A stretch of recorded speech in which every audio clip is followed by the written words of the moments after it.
Greetings and welcome to Old Drunken Discography. I am your host, Jason. Our other hosts are Tim and Bill. This is where old friends and fans come together to BS, argue, occasionally agree, and discuss a musical artist. Today's artist is the Melvins. We're talking Tarantula Heart. And, yeah, the Melvins. New release. Big day in new releases. We had Pearl Jam to do. We have the Melvins. We've got Hell on Fire. If you haven't seen our Pearl Jam review, go check that out. But today we're talking about the Melvins. So, Tim, give us a little background. Well, I guess we got to do our history of the band. Bill, what's your history with the Melvins? Yeah, Melvins. Never heard of them. That's about it. Okay. My job here is done. Now you heard of them. I saw the mission. I accomplished the mission. It is done. All right, my relationship with the Melvins.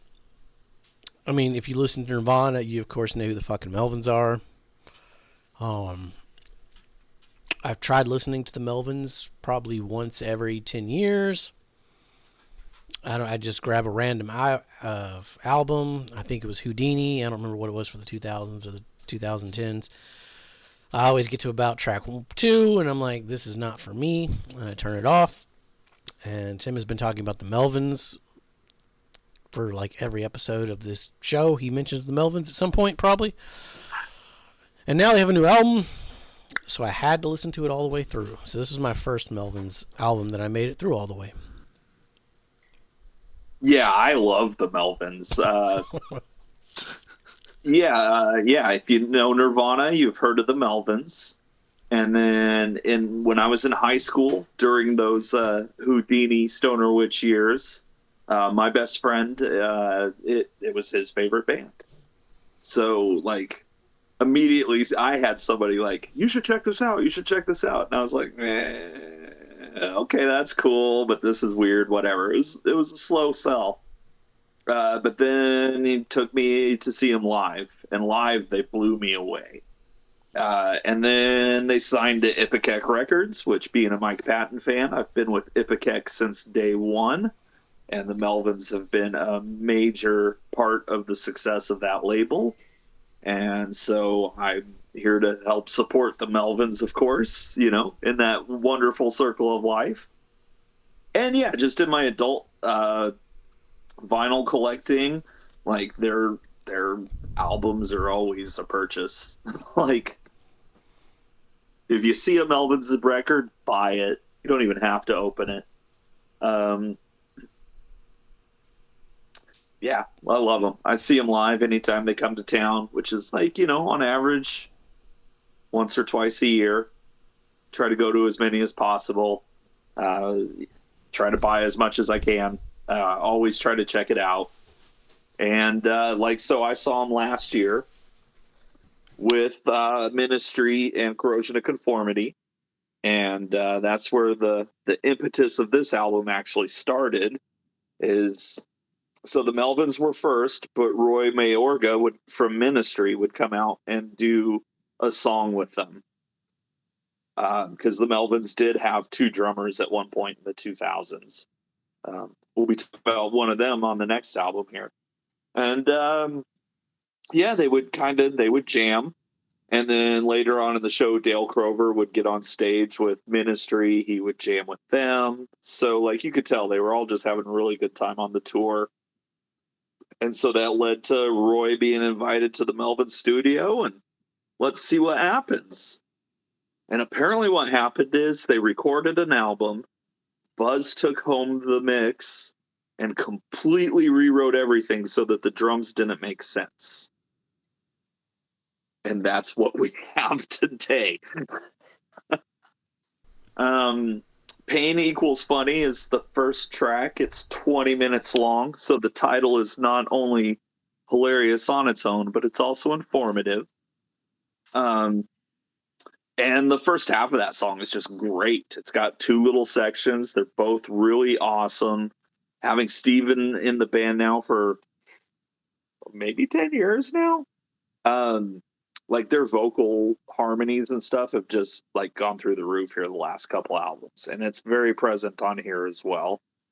The second half of the song does feel unnecessary, and it feels like if this had been the last song on the album, it would have made more sense. But that's what we love about the Melvins. It's not supposed to make sense. Working the Ditch was the first single. It's pretty groovy, pretty heavy. Again, the vocal melodies on that are just awesome. She's Got Weird Arms. What a great title. It's super poppy sounding, and yet they're also able to just keep that weird element that keeps it the Melvins, and they just kind of back and forth between the two. I thought it was really interesting. Allergic to Food is just pure insanity. I love it. It's great. And then the last song, Smiler, man, just big open drums, big heavy riffs.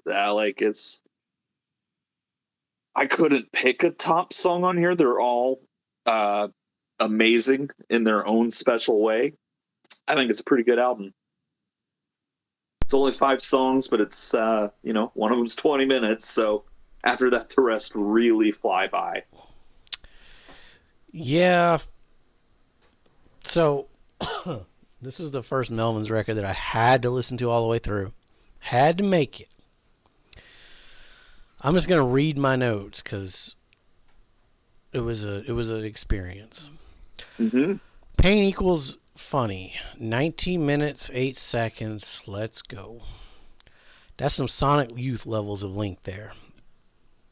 Not bad so far. The vocal melody is soaring, and you can understand buzz, which is not something I've run into very often every time I've tried to listen to the Melvins. Entering the second phase, it does remind me a lot of Sonic Youth, only more drum heavy and lo-fi. Very repetitive, but heavy. Holy shit, at the 9-minute mark, didn't feel like it. Going into the... I guess I got it. Yeah, I checked the timestamp and it said 9 minutes. I was like, holy shit. Going into the third major change, the bass tone was low but sharp. Some weird guitar shit going on. Still very Sonic Youthy in structure. Almost like a jam session, but not a hippy-dippy jam session. A noise jam session. Kicked back up around 13 minute 40-second mark. Gets real sloppy in a good way.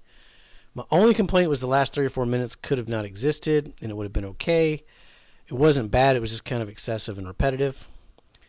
Working the Ditch. I checked this one out before the album. I didn't like it as much as Food, but that's not bad. The lyrics are fucking great. She's Got Weird Arms. She's Got Weird Arms was weird. Still getting like a Bad Moon Rising Sonic Youth vibe from the guitars. I did like the vocal delivery. Super weird, but kind of neat. Allergic to Food. Definitely tied as my favorite track on the album. It's so fucking chaotic and noisy. Reminds me of a mix between early Mudhoney and Sonic Youth. The drums are killer. Still haven't really caught the lyrics, but the fucking music alone sells the song. Smiler, I fucking loved Smiler. It had a lot of energy. The drums were pounding in all the right places. I didn't catch any of the lyrics, but I was hooked. The weird-ass guitar riffs, shit was damn good.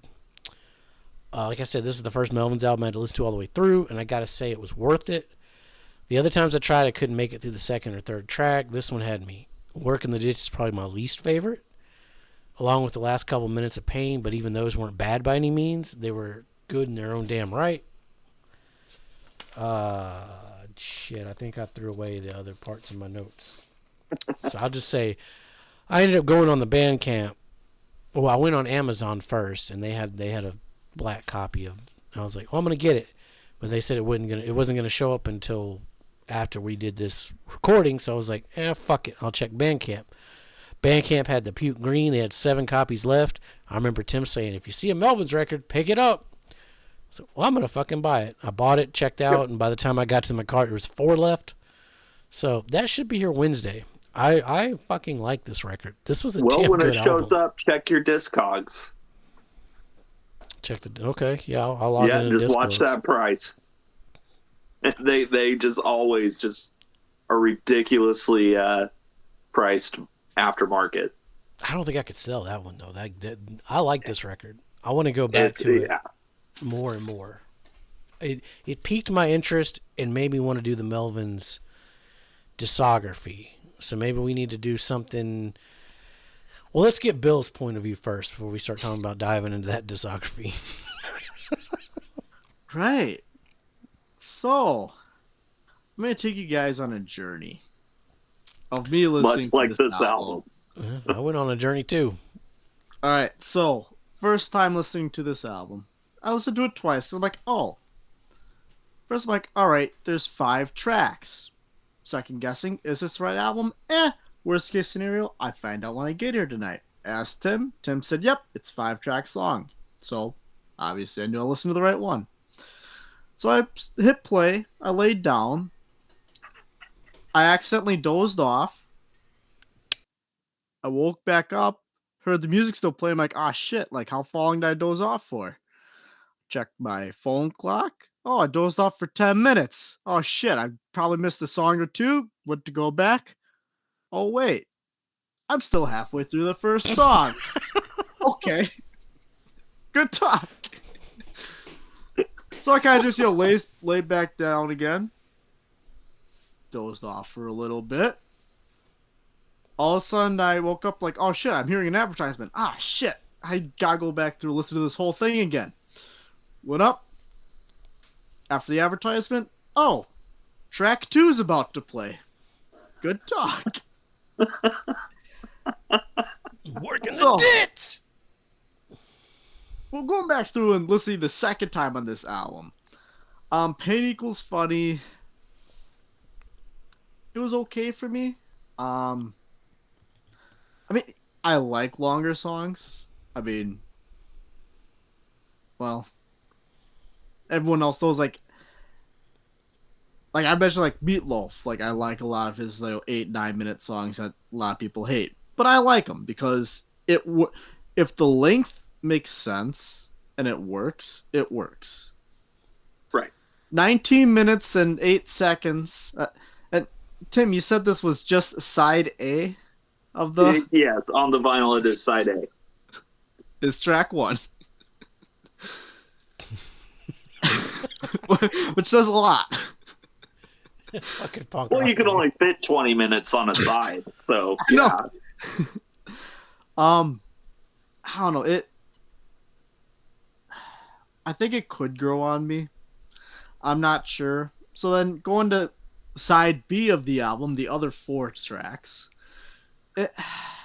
I'd say She's Got Weird Arms was probably my favorite one of the last 4.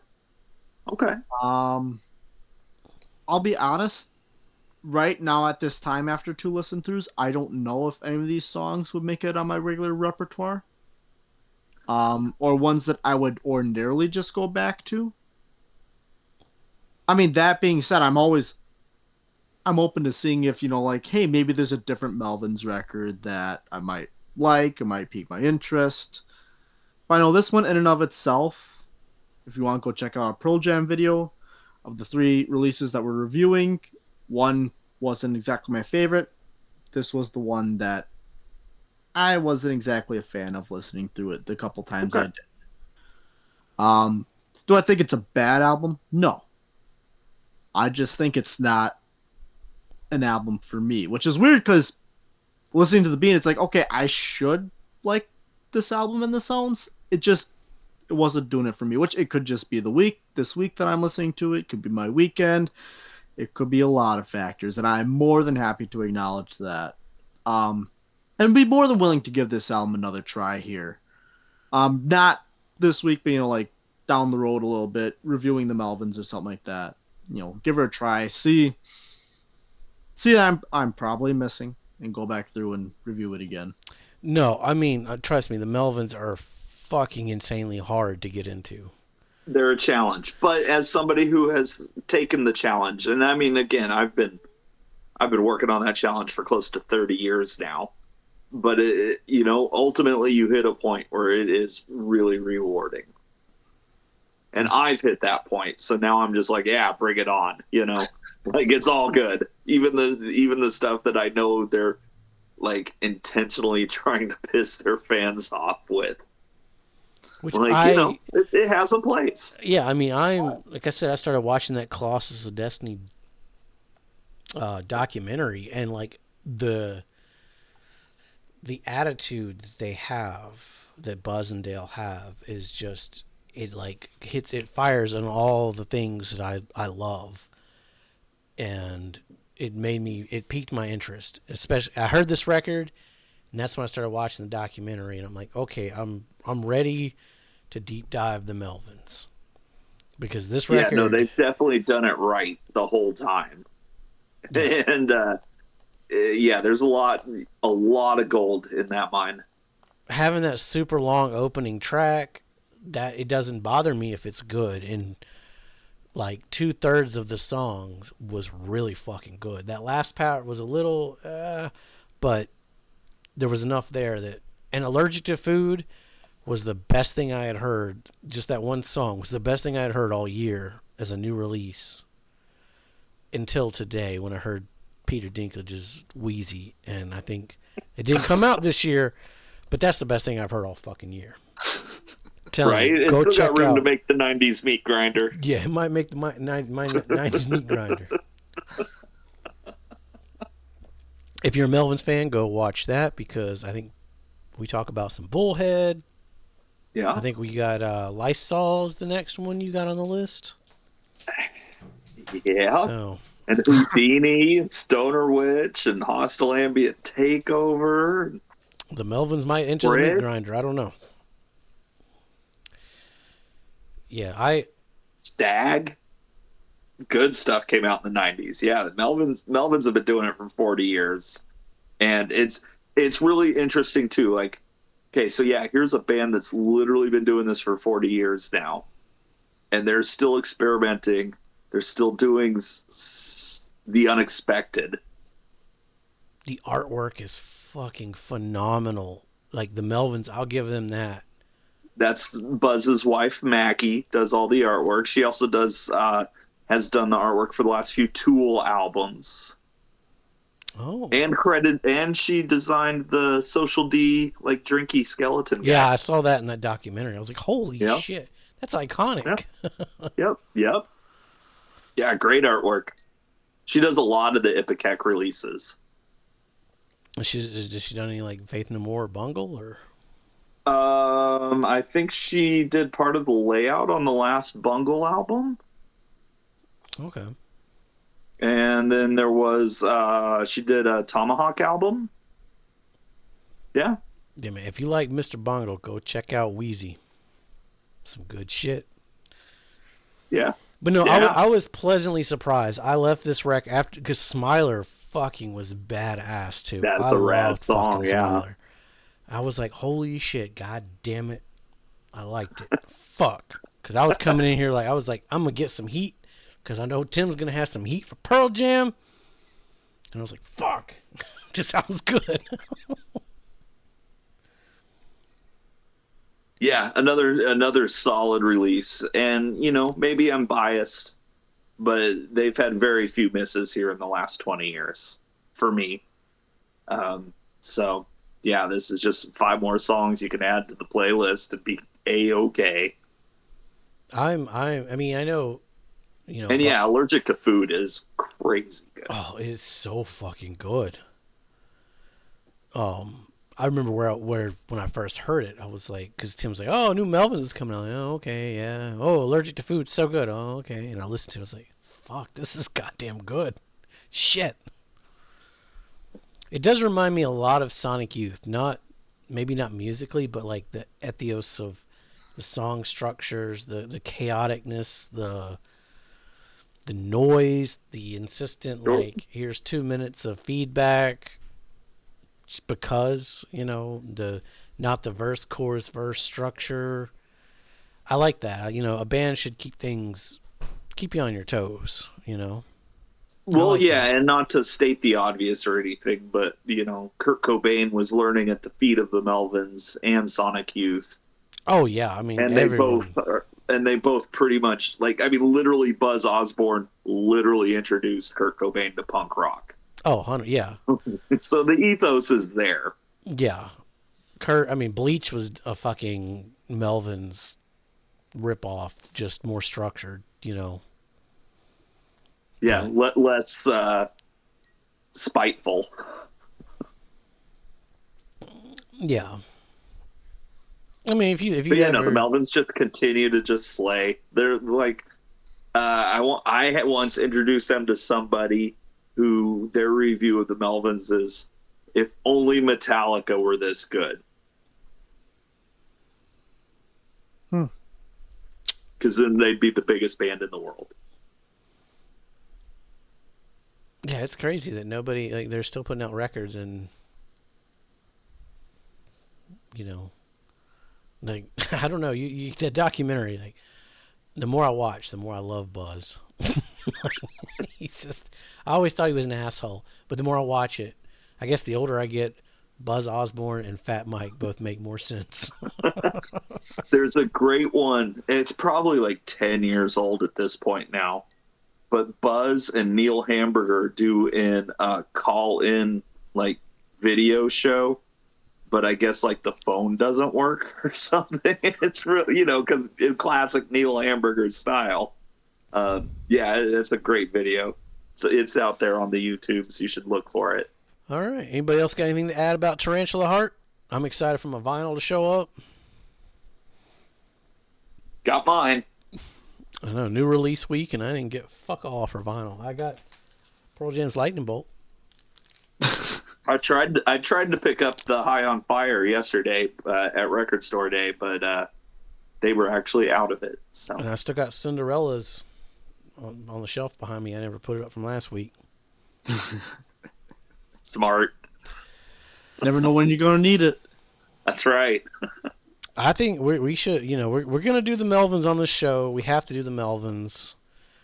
We may not do a full 4 or 5 week Melvins. It may be a one video when we can get it in type thing, but we're going to make it through this discography. So it's a big one. And as the fan, I'm letting everybody know that I'm warning them. It's a big one. It's a massive one. But it's going to be, you want to talk about going on a journey. Yeah. That's going to be a fucking journey. Yeah. Sonic They've never been a band to just call it in. Yeah. Give us a like. Give us a subscribe. You don't want to miss our Melvins coverage. Tim's going to have to... Don't you want to see... a vinyl or two. Yeah, you might have a vinyl or two, We'll see how Bill and I handle our Melvins transition, as the kids say these days. I'll start you with Chicken Switch. See, I don't know what the fuck he's talking about. I don't know what you're talking about either. That's for any Melvins fans watching. I'm starting them with Chicken Switch. Fuck. Sounds like a chicken sandwich with less steps. We're doing the Descendants. Actually, we're doing Hell on Fire. High on Fire. God damn, I fucked that up so many times this week. High on Fire review. Cometh the Storm. That'll be out tomorrow. Go check out our Pearl Jam video for Dark Matter. And then we're kicking into the Descendants. And then COC. And then Cinderella. Because that's what we do on this fucking show. You never know. Like, subscribe, blah, blah, blah, blah. Be safe. Make good decisions. And if you're allergic to food, be sure to drink plenty of fluids. God, that song is so fucking good.